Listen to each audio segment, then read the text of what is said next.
All right, it's time, E7 fam, to do another tier list. This one is going to be on the Moonlight 5-star Headhunt recruitment. Basically, in a couple of days' time, you'll have the ability to choose one Moonlight 5-star hero, the one of your dreams, hopefully, assuming that it is not these two ladies down here at the bottom, which is Abyssal Euphine and Navy Captain Landy. They just happen to be the two best damage dealers in the format, but, you know, hey, what can you do? They're not available, sadly, so you can't choose them. But everyone else, as far as I could tell, is fair game, and that includes Urban Shadow Shoe. I'll put up on your screen right now. On social media, Smilegate's official account for Epic 7 posted Urban Shadow Shoe, so I'm just going to assume that she's available. If she's not, my bad. I'm just going off of what I actually see there. Normally, the restrictions for these events won't actually allow this character to be available, but again, if they're posting it on social media that it's an available character, I'm going to rate it as such. So do keep that in mind.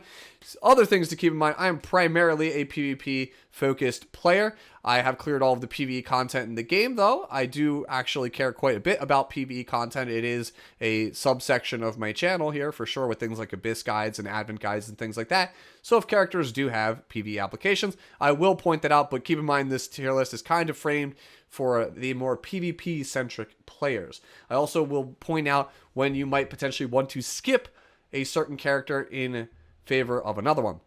So let's quickly go through the tiers and explain them. Must-haves, these are characters I think everyone should have on their account.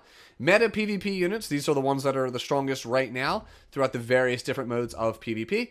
Playable PvP units, which is pretty self-explanatory. These are basically like the average good stuff characters, not the meta-defining ones, not the power picks, but still plenty playable nonetheless. Playable, but better options usually. And then I have a couple asterisks here, which we'll talk about when we get to Requiem Rowana. Strong, but only in incredibly specific scenarios. Like, these are, like, insanely niche characters, right? Unsure, which is Death Dealer Ray. And we'll talk about that in a little bit. And then Trash here at the bottom, which should be self-explanatory. So, must-haves.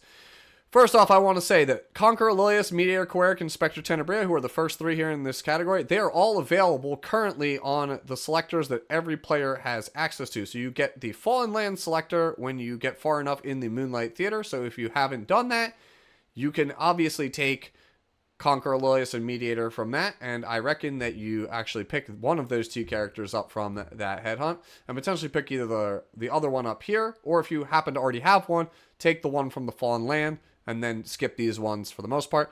Spectre Tenebria is available on the very first Moonlight Blessing that every new player has access to pretty much like as soon as they get to like halfway through episode 1, right?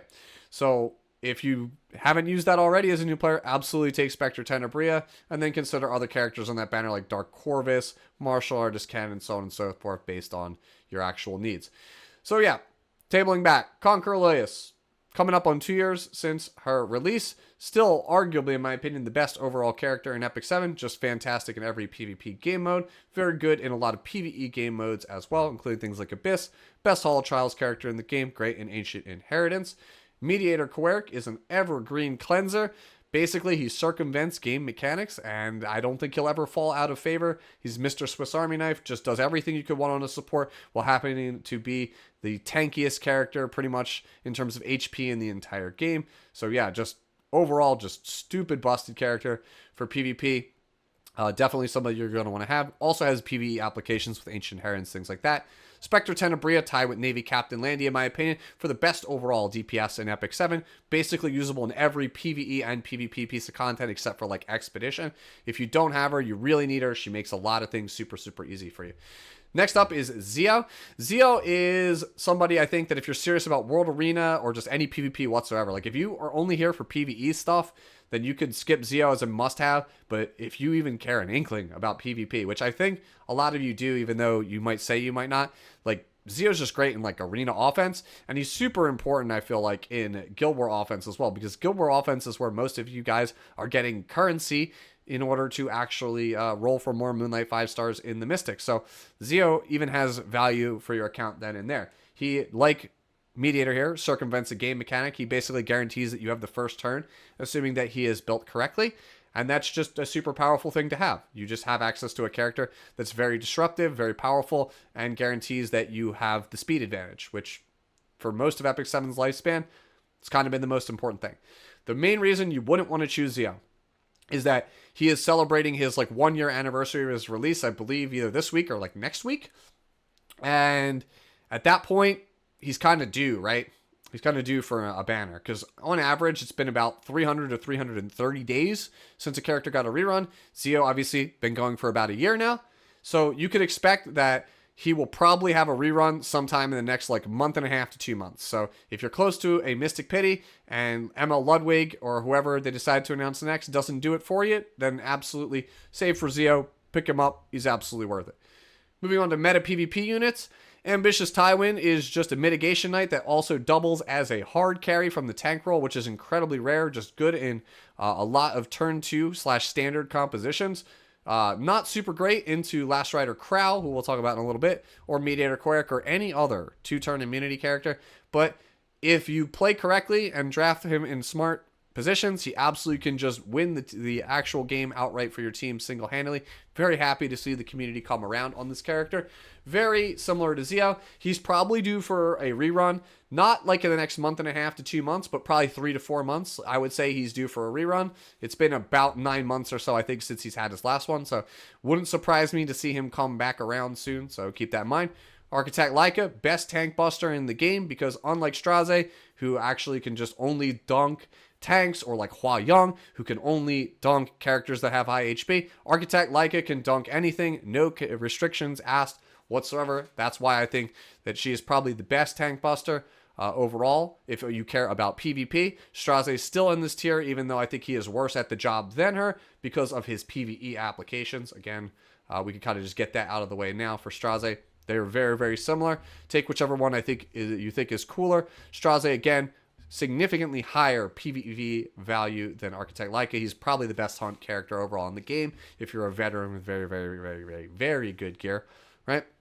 Also, do keep in mind, if we do get a zero defect city selector, Architect Leica will be available on that, so that might be something that kind of dissuades you from taking it, because you might be able to pick her up for free sometime in the next like 6 months or so. Bellion is another evergreen character alongside of like Mediator. The thing about Bellion is that she's not as strong in this meta as she has been in previous metas. She's not like a must-have anymore, in my opinion, but she is still very, very strong, very good against aggressive players, very good against people who are trying to abuse the mage class. That's why I think she's kind of like evergreen. Mages aren't in the best spot, surprisingly, for once, and that's why Bellion has kind of dipped in play, I feel like, outside of versus Cleave. But she'll come back around, I promise you. Like, if I could put her somewhere, I would put her like halfway between the tiers, right? That's kind of how I feel about this character. The final nail in the coffin, the reason why I don't have her in must-haves is because she is confirmed for the RTA skin, which means that if you want Bellion, she's going to be coming guaranteed within the next like 2 months. She'll probably be on the same banner as Zio, if I'm being honest with you. These two characters will probably, by Valentine's Day, I promise you, Bellion will probably be on a banner. So if you're close to Pity, and you like Gamer Chair Waifu, then absolutely save her. Brier Witchesaria, this is a really interesting one and hard to evaluate because right now, Brier Witchesaria is like a top 3 character in RTA, which might make you think that you would want her to be up here in the must-haves. The thing about Brier Witchesaria is that she is not exactly the best in terms of PvE value, whereas these must-haves absolutely are, with the exception of Zio, right? So that's a knock against the character, in my honest opinion. And then on top of that, right, banned a lot. And even though she does a lot of things, I think it's because there's a lack of answers to certain things in the format, right? So we're in this format now where crit is really bad because of Landy, right? And we need good ways to counter Abyssal, which is primarily on Holy Sack, which is kind of like an anti-revive character, right? And then Savior Odin and Rylet are running everywhere because there's not really impactful or good anti-dodge units if your opponent has turn 1 locked up. There are very few good answers outside of like Shadow Knight or maybe even like Lethe, I guess, for slower players that don't just get auto-dunked by like a Zio or a Conqueror or whatever if your opponent has the initiative. Like Last Piece ain't doing nothing versus Conqueror or Zio, right? So she's kind of like in this weird position where the stars align in such a way that she is uniquely good because she's the only thing that checks boxes A, B, and C, right? But if more characters come along that check boxes A and B but not C, or B and C but not A, or A and C but not B, then Brier Witch kind of goes down a little bit. But right now in the meta that we are currently in, if you are like really trying to push for a high placing this season and you already have most of these characters, Brier Witch is like the character to pick up right now.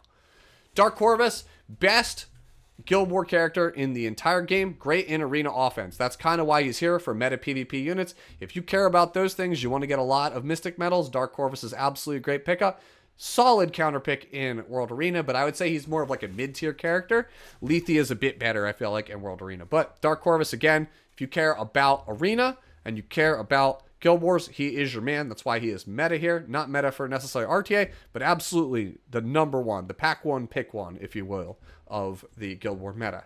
Last Rider Crow, just generically great mitigation. I would say he is, for most players, the second best knight behind Unbound Knight Arwell. Provides decent mitigation, provides a win condition like Ambitious Tywin from the knight roll, and just very flexible. Good as a cleave bait, good as an aggressive character, good in tank down and standard. Just rock solid overall. Just got a banner recently, so he's not going to get rerun anytime soon, so I wouldn't fault you for taking it. But like with Architect Leica, if we ever get a zero defect city selector, then he is absolutely one that you could pick up for free. Yes, my favorite character, Lionheart Sirmia. Basically a staple of PvP, I think, going forward for the most part. Not as good as the must-haves, because she might ebb and flow, I feel like. But the way the Epic 7 is structured, dual attacks, extra attacks, counter attacks, one of those is probably going to be meta sometime soon. If not, it's already right now, right? But like, that's a thing that's going to always be around. And as long as there are strong characters that rely on those mechanics, Lionheart will be there to punish them. Not exactly the best in PvE, but you could use her there. Very, very strong DPS overall. I feel like in the current format, she is definitely, in my opinion, a little bit better than Spectre right now for RTA. But in the future, I think Spectre is probably still going to be a bit more. Overall, this is definitely a top tier DPS, but it's not as important, I feel like, for your account as the top 4. So just like with Brier Witch and Bellion, I kind of wish I could put her as a half tier, but I cannot.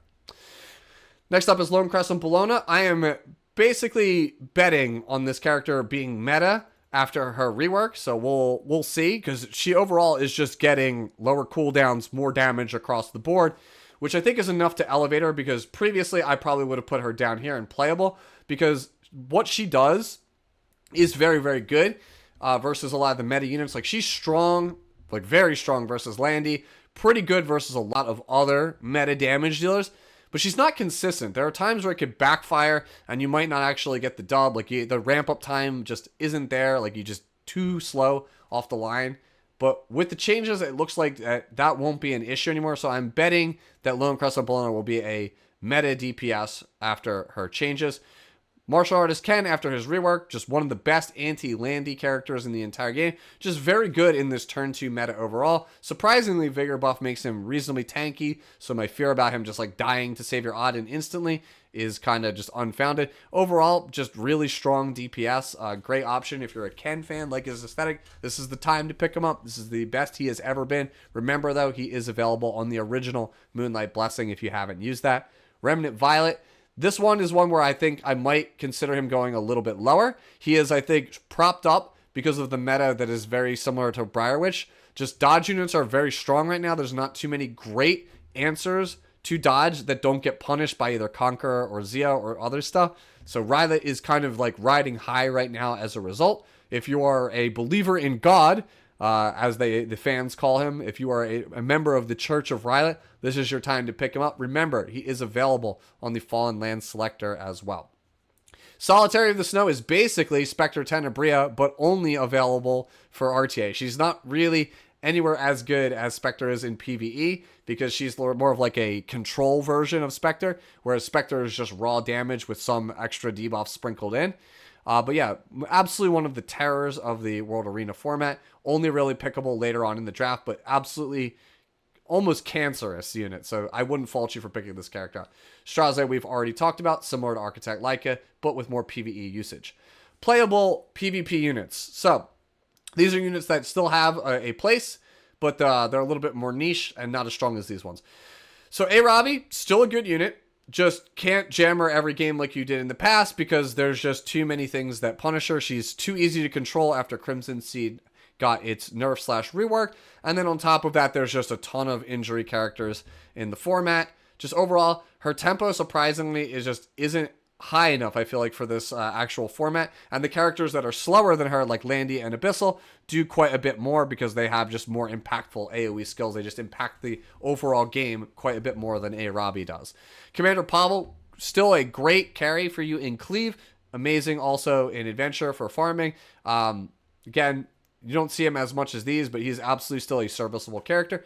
Designer Lilibet is still a very good answer to a lot of debuff compositions, especially if your opponent is playing things like Sharoon or like maybe even Death Dealer Ray after his before his changes. I don't know how it'll be after the changes, but basically if your opponent is spamming a lot of debuffs, then Designer Lilibet can absolutely be a DPS that can weather that storm because you can't really lock her down with debuffs for the most part outside of bombs. The problem is that she is a bit too committal, too high risk to be taken in certain drafts where other Soul Weavers kind of would excel. So that's kind of the thing. Like, we're in a spot like a Soul Weaver Renaissance, I would say, where surprisingly, if you have the gear, a lot of cleansers would be better options than Designer Lilith, which is why I'm kind of down on her right now, but she's still a very good character.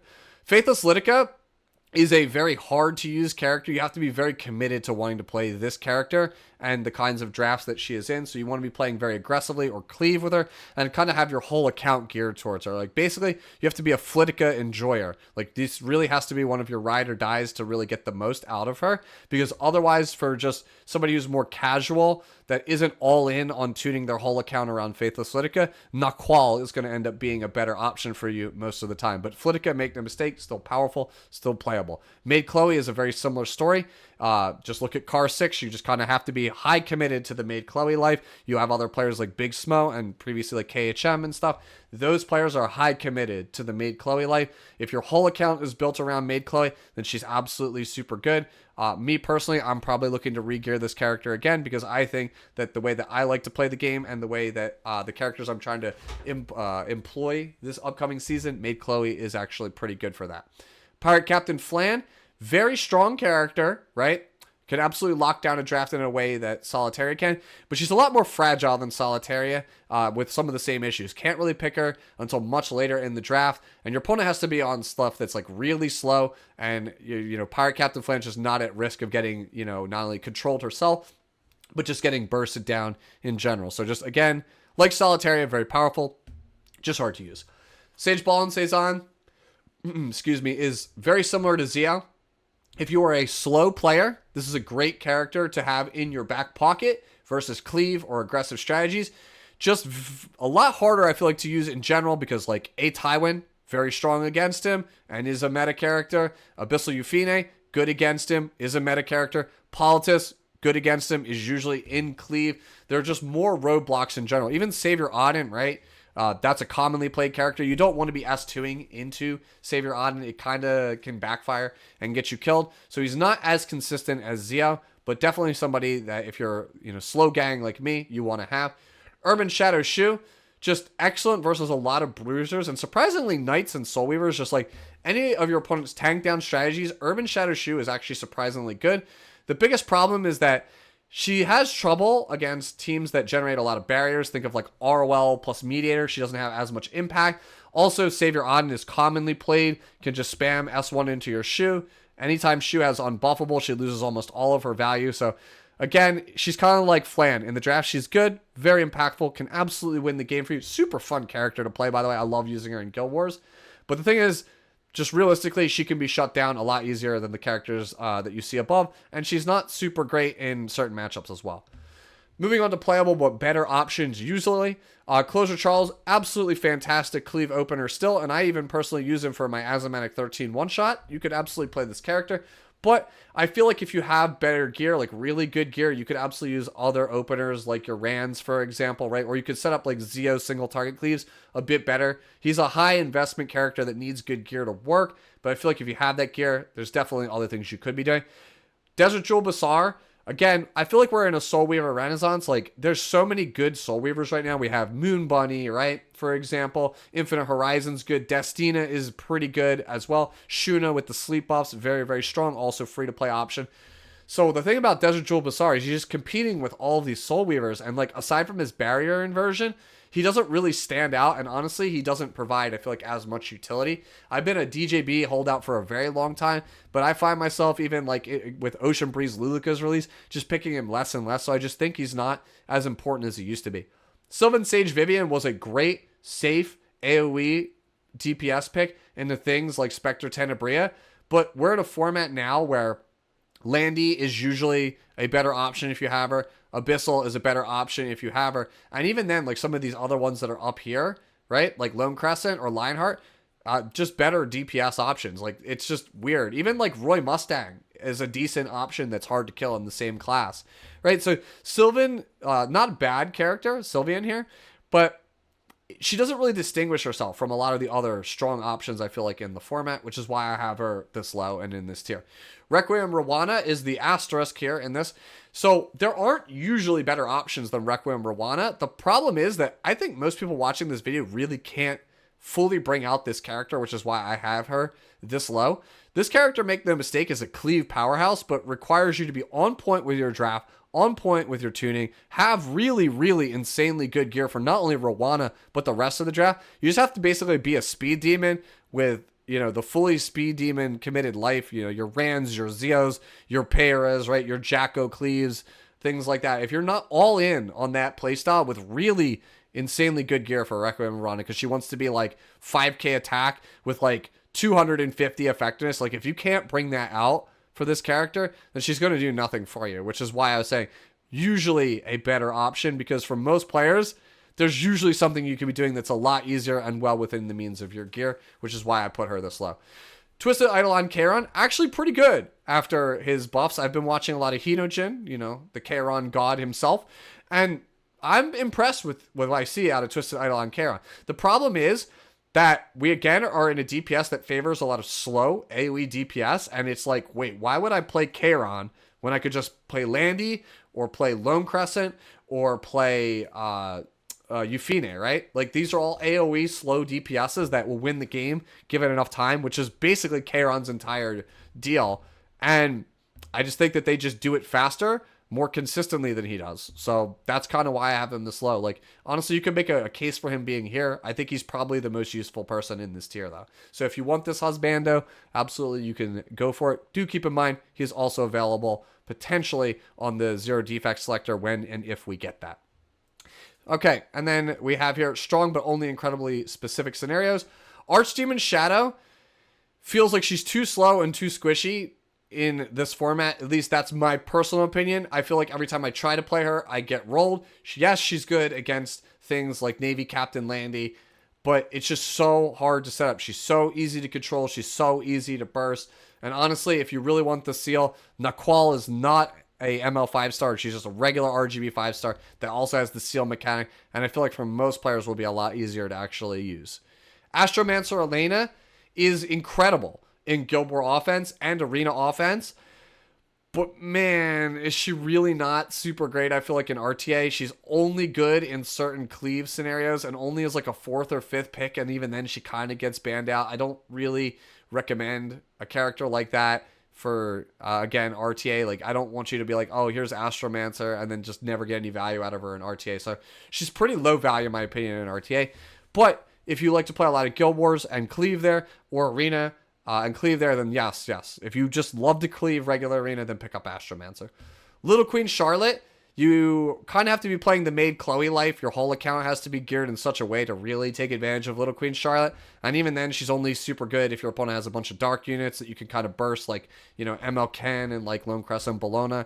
And then you have to make sure that she's drafted with like a Midnight and some kind of Soul Weaver or some kind of support that can help her not get debuffed to high hell, not get bursted down, be able to CR push her. It's an effort. It's like a whole Herculean effort, I feel like, to make Little Queen Charlotte actually a viable character and see some use. There's definitely legend players out there that make it work, but man, I feel like for the average player, it's just a bit too hard. Operator Segret, just another character that punishes barriers, but you have to kind of be dedicated to the fast lane, set up the whole draft, kind of galaxy brain your opponent. You know, for example, Inos 2.0, S3 into a Last Rider Crow, take the next turn and then cleave them with Opsig. That's one way you could do it, but yeah, it's a really hard to set up character. Still strong, just really hard to set up. Spirit Eye Celine, only really good as like a last pick if your opponent has no answer to it. Otherwise, she's basically just only really used for Guild War offense and nowhere else. So now we come to Unsure, which is Death Dealer Ray. This character is either going to be samesies for how he is right now. Like, he's just a strong character that you can play into slower bruiser-based or HP scaling teams. Sure, that might be the case. He could potentially be a meta unit, right, with the changes to sleep. Like, he just, hey, I strip and sleep the entire enemy team, put Venoms on them. That allows me to just completely dunk your evasion units. Like, maybe he's the thing, the piece of the puzzle that is missing, that Brier Witch, like that's kind of elevating Brier Witch. Maybe he could be like up here with Brier Witch, right? As like an answer to a lot of the meta things. That's a very real possibility. Or he could potentially just be terrible after his changes. We just don't know. That's why I have Unsure here. So you kind of have to just wait and see. Remember, you're not in a rush to actually claim your Headhunt here, your recruitment. You will have a couple of months to actually make your decision. So again, don't rush it. And then finally here we have Trash. Very quickly, I'll just explain why I think characters in this tier are here. So Arbiter Vildred, there are better anti-cleave characters. He's really only good for farming adventure, and even then, Commander Pavel is a better adventure farmer. Blood Moon Haste had his identity stolen by Brier Witch Assyria, but doesn't really have a home anywhere else. Doesn't really do much of anything. Fallen Cecilia, in my opinion, even though this is one of my favorite characters in Epic 7, is nigh unplayable. And I know I'm going to probably take flack for that because people are like, whoa, but Sue, isn't she great into cleave? Well, yeah, but like ROL is decent into cleave already. So is Last Rider Crow. He can kind of reverse cleave people. Ambitious Tywin can reverse cleave people. Fallen Cecilia can't carry from the actual position here, right, of this mitigation knight. And yes, ROL can't either, but ROL does a better job at mitigating. And Eaton, a 3-star, does a better job at mitigating damage than Fallen Cecilia. Basically, there are 2 3-stars that do the job of Fallen Cecilia better, and she has no way for me to kind of come back and reverse cleave my opponent with her. Whereas like somebody like LRK and A Tywin don't. Judge Kisei just needs a rework because she's either going to always just be a terrible Lua, and if they buff her kit as it exists now, she'll just be a broken Lua. So yeah, this character just needs a rework. Ruel of Light, I debated putting much higher in the tier list. This one's kind of weird to me because like characters like Urban Shadow Shu, or even like a lot of these meta DPS, they can just outright kill your Ruel in one hit and she gets no value whatsoever. She's pretty terrible most of the time. But there are still some drafts where you can choose Ruel, your opponent bursts down your carry like your Navy Captain Landy, and you could just revive it with Ruel, and cool, you're good. In those cases, she feels great. But those are few and far between. And honestly, she just feels like she needs something, some kind of rework, something. She's just too slow. Surprisingly, easy to kill, I feel like, nowadays as well. Silverblade, just as long as we have the 100% stun in this character's kit, I feel like everything is just going to suffer. She's not really used anywhere unless you're just like a dedicated enthusiast with a lot of speed gear laying around. Spez is a meme. He's always going to be a meme in my opinion. Again, he's like Silverblade. His kit is designed in such a way that they kind of can't really make it good because then it's just really unfun and broken. And then top model Luluka, I think is just a bad version of Closer Charles. And I don't really think she's particularly good anywhere. I feel like if you're trying to play top model Luluka, just play Jacko, just play Sid. There's just way better versions of this character that exist in other classes. Whew. All right, so there we go. That is basically my entire breakdown of the ML5 stars and how I feel about them. If I missed anything or I made any mistakes, let me know down in the comments below. Feel free to hit me up on Discord if you have any questions. As always, that'll also be linked in this video's description. Hopefully, it was of some help to you. If it was, remember to like and subscribe to the video. And more importantly, share it out with a friend or a guildmate if you think it will help them. As always, enjoy the rest of your day, the rest of your week. I'll catch you in the next one. Later.